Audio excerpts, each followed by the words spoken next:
ఎఫెసీయులకు వ్రాసిన పత్రిక 5వ అధ్యాయము. కావున మీరు ప్రియులైన పిల్లల వలె దేవుని పోలి నడుచుకునుడి. క్రీస్తు మిమ్మును ప్రేమించి పరిమళ వాసనగా ఉండుటకు మన కొరకు తన్ను తాను దేవునికి అర్పణముగాను బలిగాను అప్పగించుకొనెను.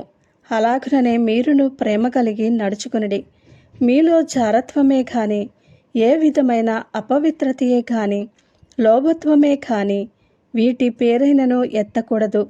ఇదే పరిశుద్ధులకు తగినది. కృతజ్ఞతా వచనమే మీరుచ్చరింపవలెను. కానీ మీరు బూతులైనను, పోకిరీ మాటలైనను, సరసోక్తులైనను ఉచ్చరింపకూడదు. ఇవి మీకు తగవు. వ్యభిచారి అయినను, అపవిత్రుడైనను, విగ్రహారాధికుడై ఉన్న లోభి అయినను క్రీస్తు యొక్కయు దేవుని యొక్కయు రాజ్యమునకు హక్కుదారుడు కాడని సంగతి మీకు నిశ్చయముగా తెలియను. వ్యర్థమైన మాటల వలన ఎవడనూ మిమ్మును మోసపరచనీయకుడి.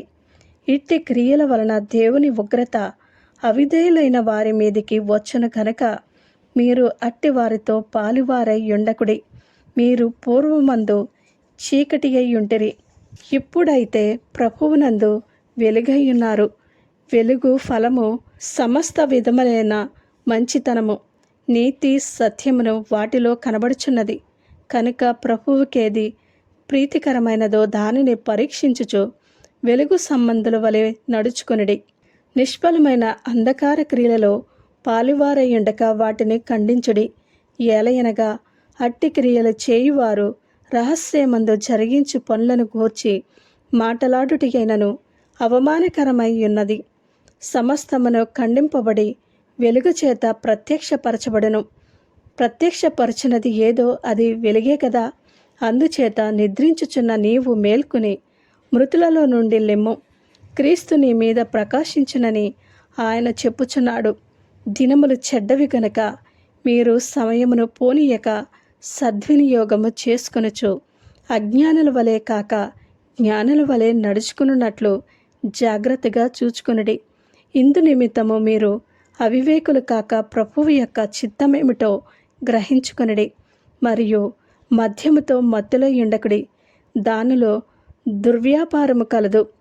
అయితే ఆత్మపూర్లై ఉండుడి. ఒకరినొకడు కీర్తనలతోనూ సంగీతములతోనూ ఆత్మ సంబంధమైన పాటలతోనూ హెచ్చరించుచు మీ హృదయములలో ప్రభువును గూర్చి పాడుచు కీర్తించుచు మన ప్రభువైన యేసుక్రీస్తు పేరట సమస్తమును గూర్చి తండ్రి అయిన దేవునికి ఎల్లప్పుడూ కృతజ్ఞతాస్తుతులు చెల్లించుచు క్రీస్తునందలి భయముతో ఒకరినొకడు లోబడియుండుడి. స్త్రీలారా, ప్రభునకు వలె మీ సొంత పురుషులకు లోబడియుండుడి. క్రీస్తు సంఘమునకు శిరస్సై ఉన్నలాగన పురుషుడు భార్యకు శిరస్సై ఉన్నాడు. క్రీస్తే శరీరమునకు రక్షకుడై ఉన్నాడు. సంఘము క్రీస్తునకు లోబడినట్టుగా భార్యలు కూడా ప్రతి విషయములోనూ తమ పురుషులకు లోబడవలెను. పురుషులారా, మీరును మీ భార్యలను ప్రేమించుడి.